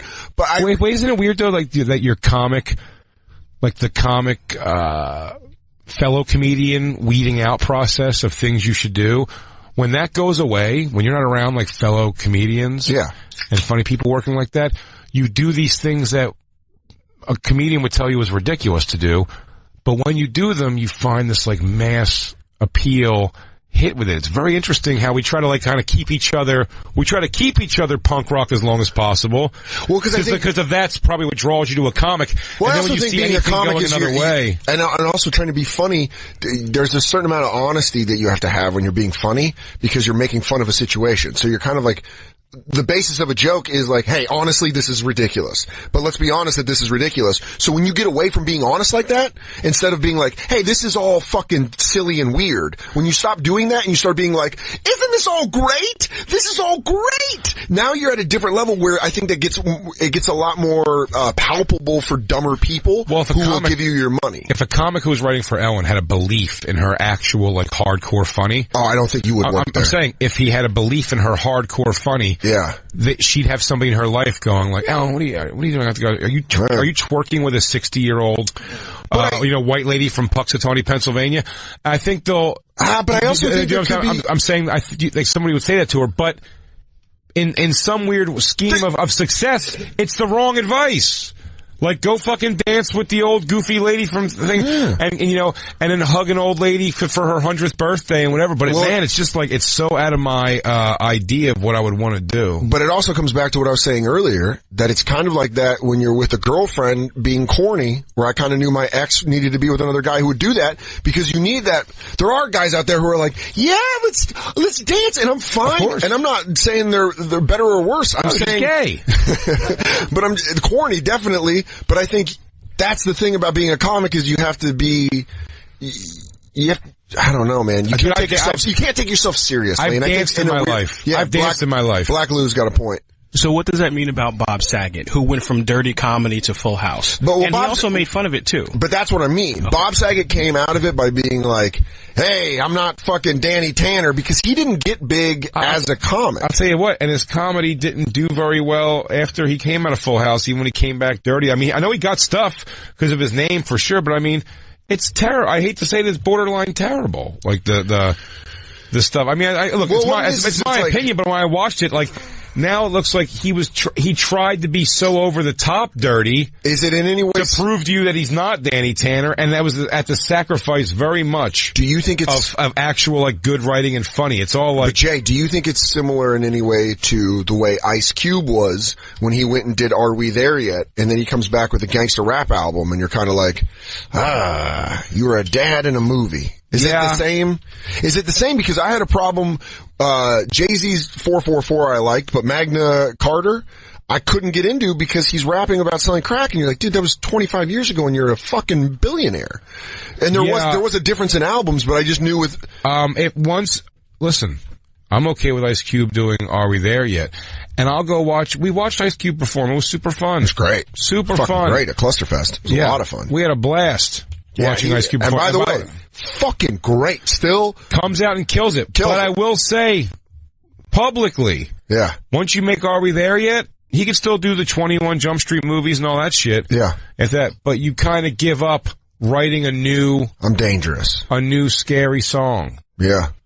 You do. Black Lou disagrees. You should have to give that up. I disagree only because of Friday. So if he comes out with another Friday, which is like more of a hood comedy, that's just can he then come out with that album after that? No. I'm not talking about. I'm saying specifically, Are We There Yet? Once you've done like Disney, that's what he means. Movie, that's the Ellen level. That's the Ellen / Full House / Are We There Yet line, which is when you give up. When you give up respect or intrigue or mystery at all for straight up money, when you cash in, that's cashing in. If someone walked up to me and they're like, Dan, we've got an ABC show where you play a bowler who's down on his luck, but you're going to make $700,000 an episode. If I say yes, and I'm like, yeah, cool, all right, then I can't come back here and be like, fucking phonies in Hollywood. You know what I mean? Like, I've lost. You can't come back that way, where it's like, coming up on Tuesdays at 7, it's The Strike. Start with comedian Dan Soder. But I think there's people that necessarily doesn't mean I can't go do a TV show, because it's like what you do. It's what the product you put your name behind. And I think when you put your name behind a product like Are We There Yet? Or Full House, and even that was half of Bob Saget's act, is he's like, I cashed out. I fucking went and got that money. And he did. He got a shit ton of money. Shit ton. And Ellen's a fucking billionaire. I mean, she's gotta be close. But this brings us to this whole reason we brought up this topic was because you and Black Lou walked in and watched her. Ellen DeGeneres, her whole thing with the dancing and shit. Yeah. Her goofy It's like dancing. a big thing of hers. I didn't know her show has a DJ, but what me and Black Lou happened upon today when we walked in and saw Ellen was on, was I just saw a black dude on the show, like main stage on Ellen, dancing. Good. I mean, really good dancer. Yeah. Like really, high level pro. Oh, you mean, dance crew shit. And then, as he finished dancing, I was like, so I wonder, what is he from a show? Or like, why they have this guy? Oh, this is. What he does. He just fucking does a whole crazy dance, and then it's her DJ. Yeah, dual threat. She makes her DJ come out and do she got like a crazy professional dancer DJ on her show. What, you think Ellen's just gonna have some one-note DJ? Just some twists and turns? Hell, our DJ is more than one twist and turn. Dead rat. But then I started laughing at the concept of just like, this guy goes out as a young black dude, youngish, great shape.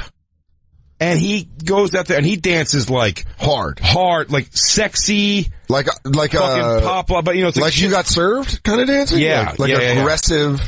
Yeah, battle dancing, and just a little badly, but a little bit also a lot of like body roll, like body control shit, body snaps. And and when he's done, like all he's gonna do is have like a fat woman wearing a turtleneck under a sweatshirt, like rubbing his chest, going like, the way you make your body move is crazy. Oh, we're here from Minneapolis. You did great. Yeah, exactly. The Minneapolis Cheese Queen. Oh my God, you guys can dance. Ellen just has you as her DJ too. Exactly. Like that, and he has to go out there, and that's what I was saying. Talk about having to do comedy for a weird audience. Like, you can adapt comedy to an audience if you just go, like, I'm dirty. But if you were like, go make these old ladies laugh, like, I would just approach it a different way. Yeah. I'm like, I'll get them to laugh at each other or whatever. You know what I mean? Yeah. Like, you can know how to handle it. When you're going out there to do a routine, like a fuck routine, a fuck dance routine, there ain't no. You can't turn it. You can't start doing the Charleston out of nowhere to get these old biddies. You got to keep going. You have to keep going there and pumping dick in their face. Dude, that is a long diving board. You just go out there and dance. You're like, and you know what's funny is like when you're dancing, you can only hear your breathing. So like the music's in the background. He's like, he's like, I'm losing him. Yeah. I'm losing him. Come on, Duran. Come on, Duran. Swing it over.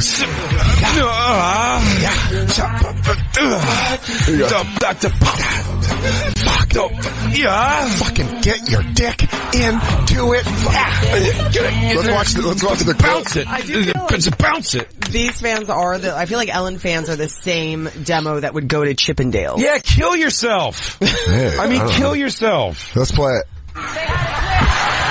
Twitch! Watch me as I dance under the spotlight.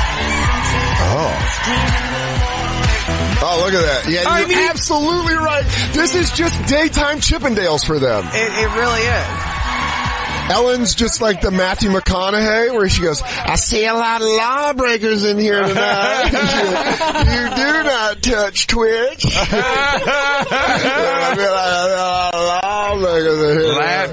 Lap dance, put me in that lap trance. She goes, all right. He's ready for a big hug and stuff. On the ones and twos, and he's got a 1, 2, and a 3 I wouldn't mind seeing. Give it up. Twitch. He's about to come dig out your ditch, everybody. Right. Twitch. Play that.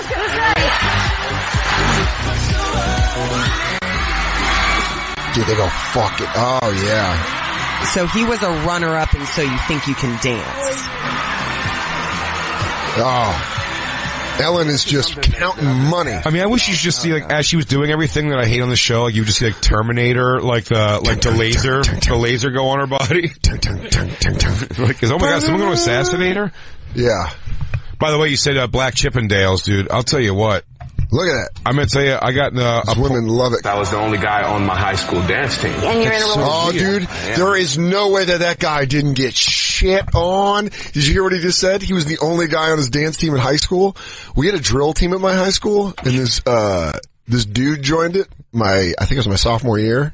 Marquise, I think his name was. Sure it was. It was definitely Marquise. Dude, he got made fun of. He got made fun of to the point where he had to start fighting dudes back. Oh, yeah. It got real bad. And he was on the step team. Fuck, I got a text from somebody I went to high school with. What was the dude's name on the drill team? Marquise. Dude, cause they went out, SHDT, and they like do it. And dude, he was on it and everyone was like, yikes. And dude, had a big high school. My pussy, my neck, my back, my pussy and my crack. But I'm saying my like, neck. It's Marquise, y'all. Either if you're the only man on the dance team, you're either gay or you're gonna learn how to fight. Because it's, or both. You're just gonna be drop it cause like, yikes. My neck, of course, there he is. Hey, you said something about black Chippendales? Yeah. Let me tell you what's going on in the black community. I got into a porn hole this weekend in Vancouver.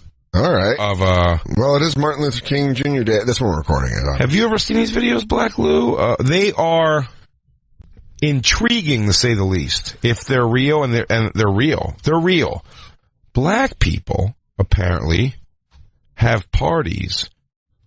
Big, huge, like, hall parties, where they hire a bunch of strippers / hookers. Yeah. And they just all fuck them This girls just suck dick, and they're just machines. They're just there to like milk dicks. These chicks. It's crazy. Wait, but isn't that the same thing as like those fucking bear parties? No, but that's a fake thing though. That's a set up, organized porn shoot. And this where there's girls that are definitely going to fuck the bear guy, and if other people want to get involved, fuck the bear guy. If there's people who they pay to like be background want to get involved, they can. That's remember the girl that has the regretful cum shots. Yeah, we watch my that. favorite videos. But I'm saying like that is porn. This is video. They're called no. If you go, it's strippers raw and ghetto strippers raw and uncut, maybe. And there's like fucking a bunch of parts of it. It's just so funny watching someone come up with the keyword searches for. They're like, I think it's ebony strippers, fuckville, USA. You wrote ghetto strippers drawing on cunt. Is what the word you wrote. Oh, all right. I corrected that. To drawing on cunt? Listen, there's some big artists here. there's some drawers in the show before us. Oh my God, Christine, please put a space. You're looking it up the same way. It keeps keeping the gnawing on cunt. Whoa, Jesus. You keep writing raw and not doing a space. Please, for the love of God. Ghetto I'm strippers begging you. raw and uncut. I thought you said rawing on cunt. So you were actually typing rawing on cunt. Oh my God, damn it. Hey, some of these videos have weird names. Yeah. Type in ghetto strippers. We'll find it. It's so funny because it sounds like they're in a public place. It is. But it sounded like, you know what I mean with that video right there? It sounded like they were fucking in the lobby of a Costco. It just sounded busy. Go down. Hood strippers exposed too. No, go back. Down there. Down. Third thing. This kind of thing. Dude, this is fucking crazy. Hi. Here you go. Oh, look, they got the brain belly. She's all stretch marked up, but they just are machines to suck cock. Lou, Black Lou, why are you looking away? Is that your cousin? Is there any white girls in this video? There is. There's always one white girl, by the way. There's always one white girl, and she is just she is the belle of the ball. She's got to work hands, mouth, pussy at the same time. Is it like one of those people that walk through with the 11 instruments in one, where it's like... It's the one-man band. Yeah. But, I mean, this is just like, it's almost medicinal. How weird is this? That's what I'm saying. Like, I'd want to go to observe. I definitely wouldn't fuck at this. But these guys, they eat their pussies.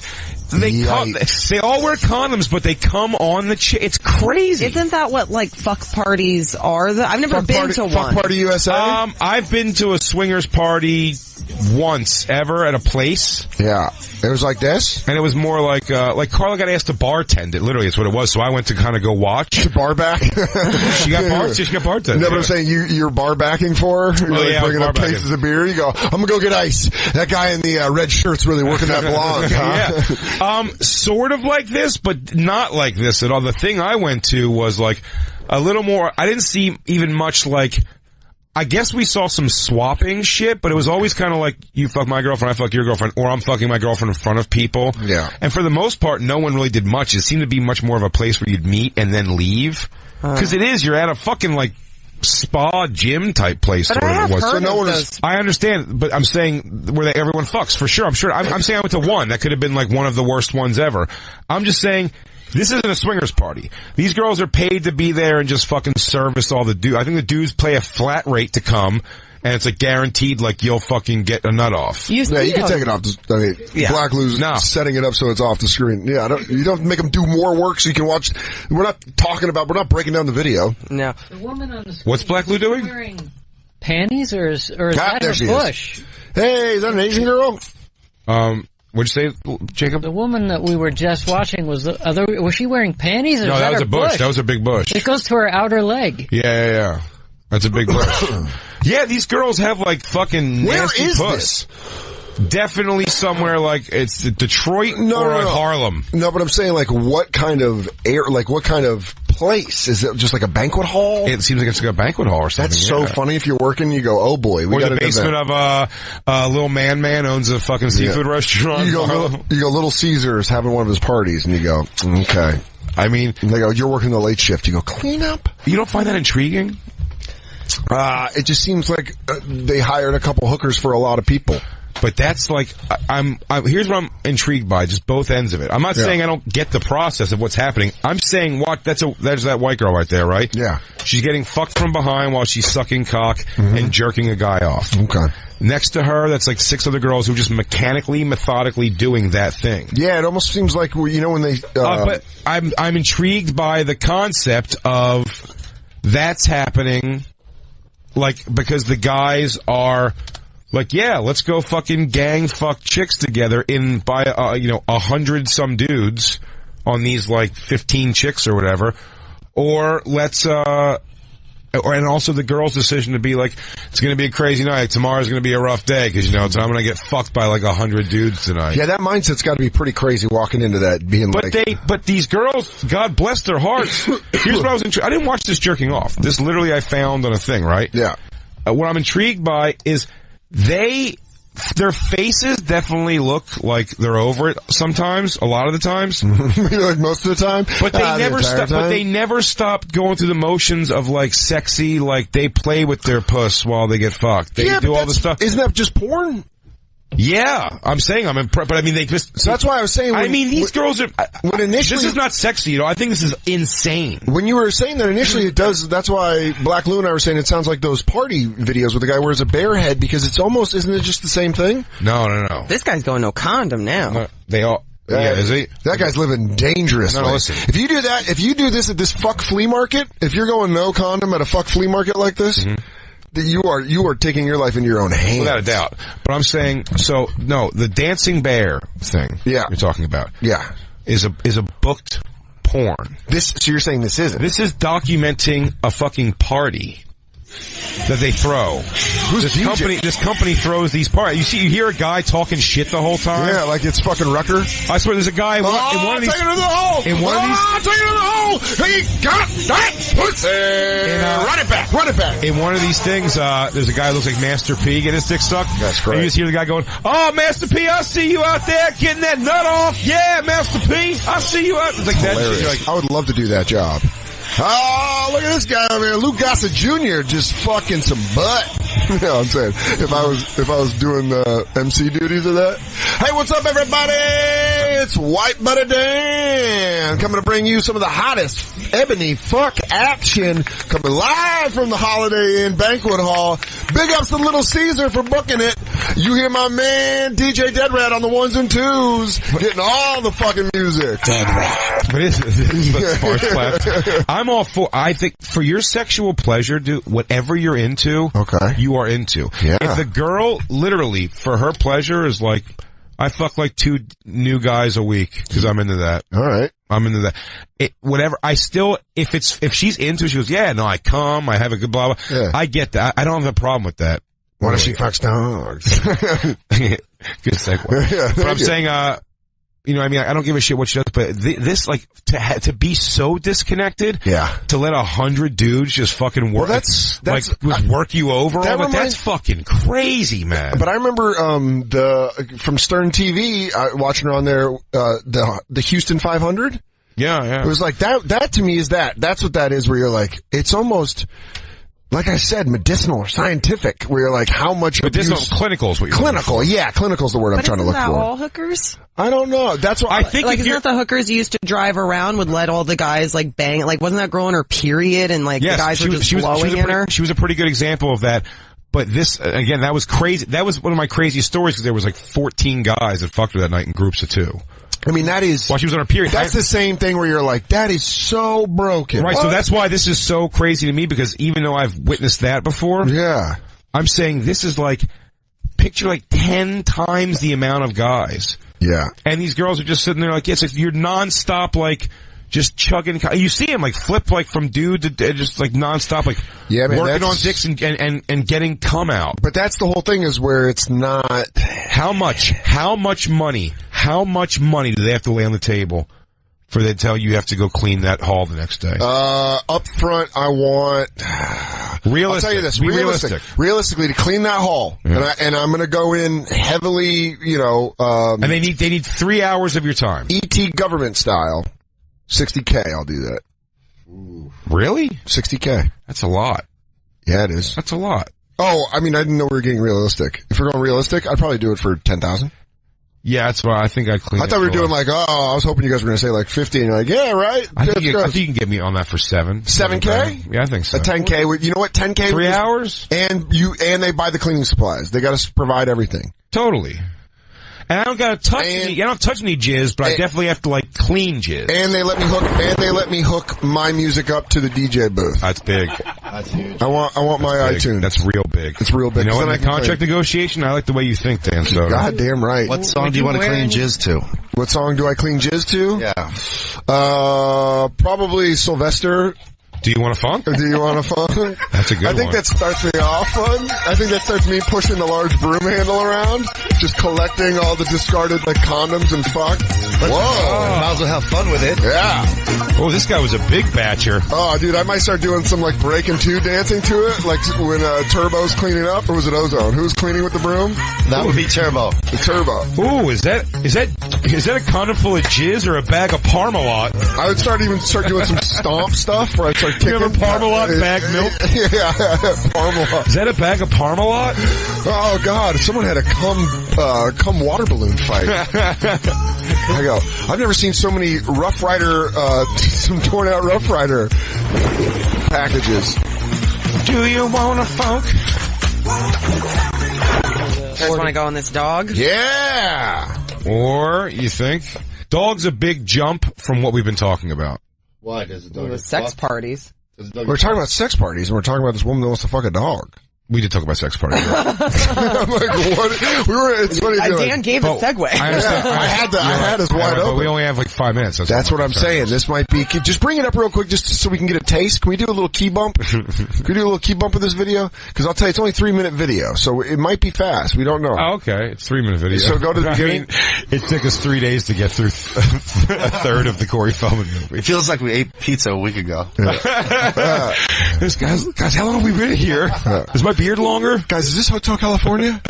10 reasons why you should have sex with dogs. Yeah, dude, this is going to take us a long time. That ain't your grandpa's 3 minutes. Just dig back into Twitch. Oh, we haven't watched Twitch really do his like sexy thing yet. Yeah, I don't know a lot about Twitch. How's he doing? He's reminding Jay of sex parties, so he's sold doing his something soul to right. Ellen DeGeneres. Do they say she's nice? Did you look up an article that says that? There's actually a lot of different articles saying that she's not that nice to her staff. Really? To her staff? Yeah, like to her writers and stuff. But then there's also things that discount that.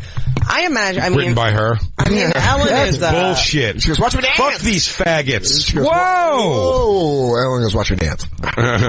Hey, everyone. Dance off! I can't stay mad at you, you little dancing chimp. I mean, I'm sure her EP boss personality is different from her host personality. Yeah, I don't think she manages her staff like the TV host Ellen. Yeah. Steve Harvey caught shit for the stuff he said about his staff. But the same thing is like it's weird to walk that bridge because I understand what he was trying to say. Yeah. I just don't understand why you're so comfortable to say it that way.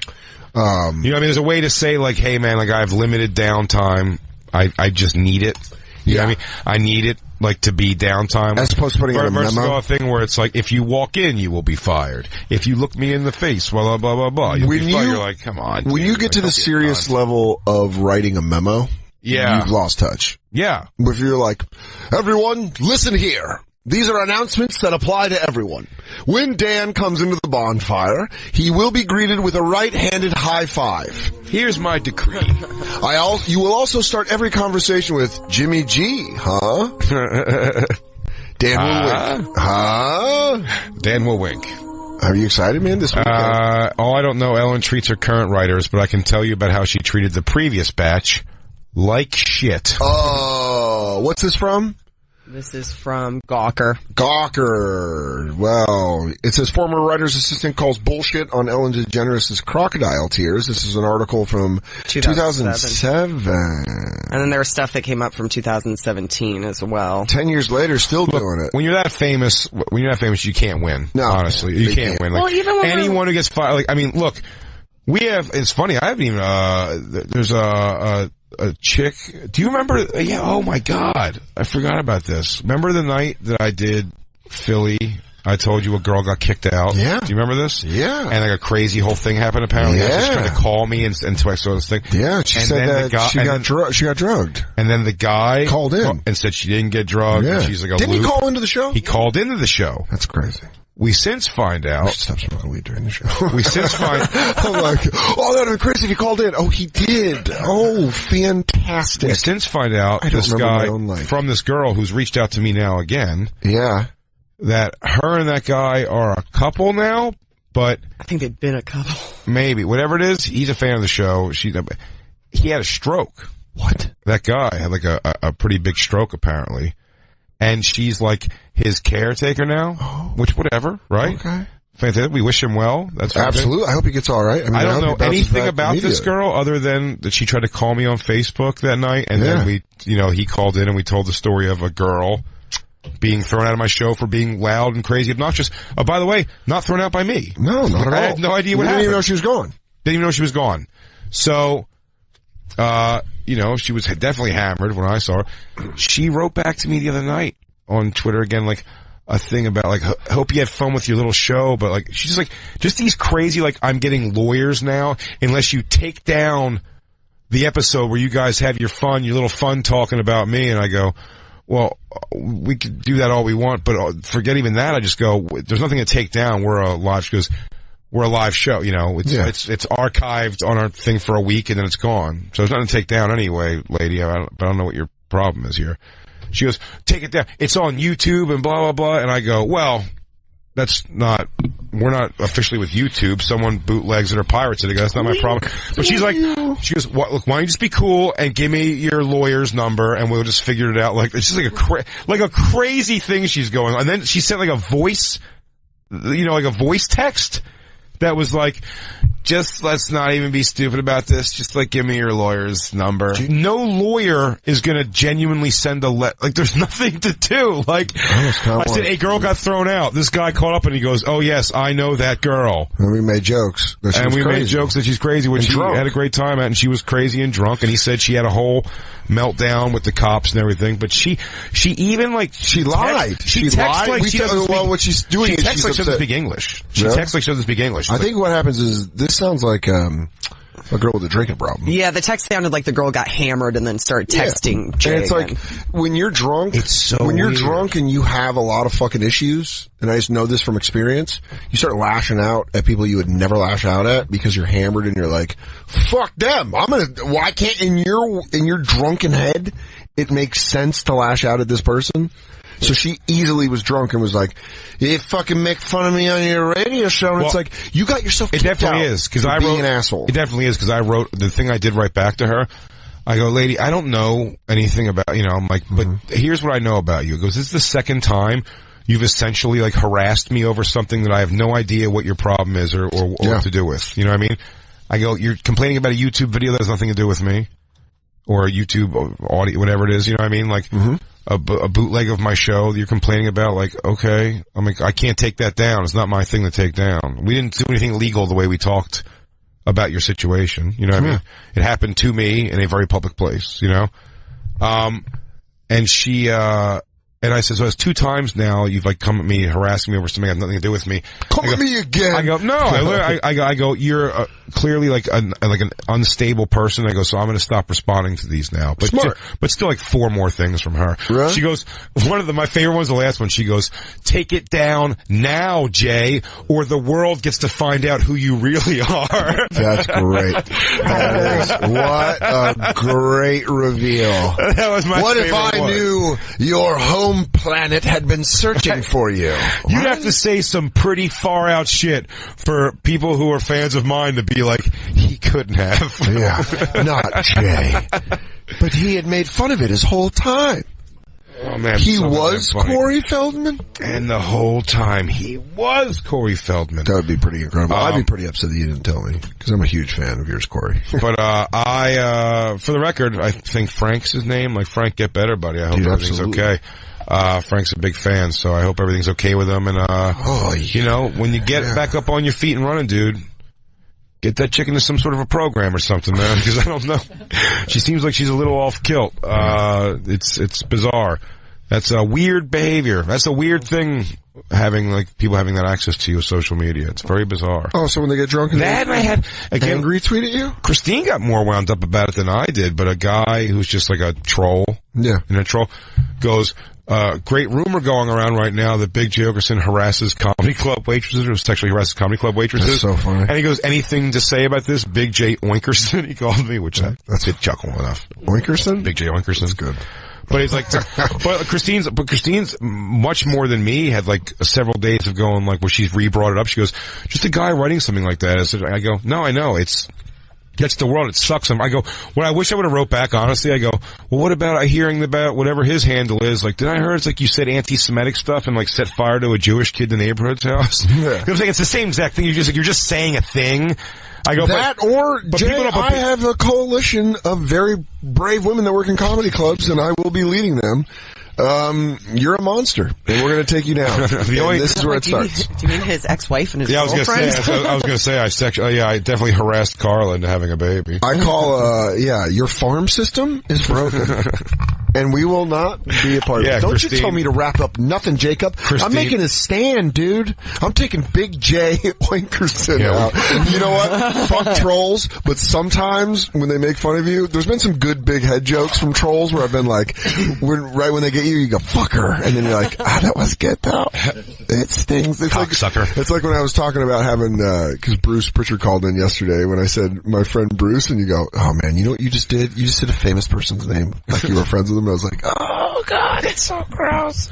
But it is, it's fucking, it's a weird thing though, but it is an interesting thing that people can do to anyone. I mean, that drunk girl's a very good expert. We're seeing it happen, but isn't that crazy? I said, well, even that guy Twitter's off my phone. But I say that guy, that troll, like, it's a pretty interesting thing. You can just go, like, it's enough, like, him writing that is definitely enough for people to go, like, I wonder if he does like that. It's like, no, I don't. I've never sexually harassed. I've never sexually harassed anybody because I'm afraid, like, sexually harass. The idea of it goes against everything that would make me feel comfortable. And not for the girl. I always like to say this, man. It is narcissistic, this fear of sexually harassing. It's nothing about my sadness for the woman. It's totally that if I go to grab a girl's tit or say something or whatever like that, and she goes, ew, like, I'm like, oh no, I'm a gross monster. Like, I don't want to do anything, I don't want to offer out anything sexual that I feel wouldn't be met with like, God, I've been begging you to ask me to fuck. You know what I mean? Like, I'm afraid to get rejected, so fuck that, man. Well, I think this is also, people can say whatever they want though. That's the thing about blows about social media. I can just go on there and say Dan murdered a fucking drifter in 2008. Well, it was a slow year. You're right. You gotta get it, I'd like to start a rumor that you sexually harassed me. Yeah. Oh, dude, that would be fucking great. And then when I just completely sell out in 2021 and I get the Dan Soder WB show when they bring the WB back. Dude, can you I host their morning show? Can you get to, I want you to have Gloria Allred standing next to you at a press conference. Jay did not give me herpes. However, he did put me in a position to get herpes several times. Early February, I walked in to the studio where we record the bonfire. Jay had his penis exposed. It was a safe place, so up until that day. He told me to put my mouth on it, and I did, reluctantly at first, and then got into it, and then I realized, I can suck a dick. I can chug balls. It turns out I take to this like a duck to water. Big J. Oakerson is going to be at somewhere Greenville Comedy Zone. That's this Thursday. That's tonight. Greenville, South Carolina. Greenville, South Carolina. Thursday, January 18th through Saturday 20th. I don't know why I did an accent for a little bit. I suck. Get tickets at bigjcomedy.com. And, of course, with Dan Soder, you have to let all the credits happen before you start giving. But that's the salutations. That's the goodbye. Can you stop yelling at me? Dan Soder is going to be Dan. What? Is going to be at Bananas in Hasbrook Heights, New Jersey. That's January 19th and 20th. Get tickets at dansoder.com. And then, as always, you follow us at the Bonfire XXM. Follow us at the Bonfire XXM on Twitter, Instagram, Snapchat. I'm so scared. You did so good. You did so good. Hey, everyone. We'll catch you next week. Oh, no, we won't. Next week's going to be Vacation. A vacation. I'm going to be on Shiprocked, and I'll come home with the high seas of rock. I'll come home with stories to regale you of how me and Corey Taylor are now best friends. My buddy Corey. Hey. Oh, my buddy Corey. My buddy Corey wants to do the show. Oh, Core? Oh, yeah. Core? Core strength? We'll catch you guys in a week. It's the Bonfire.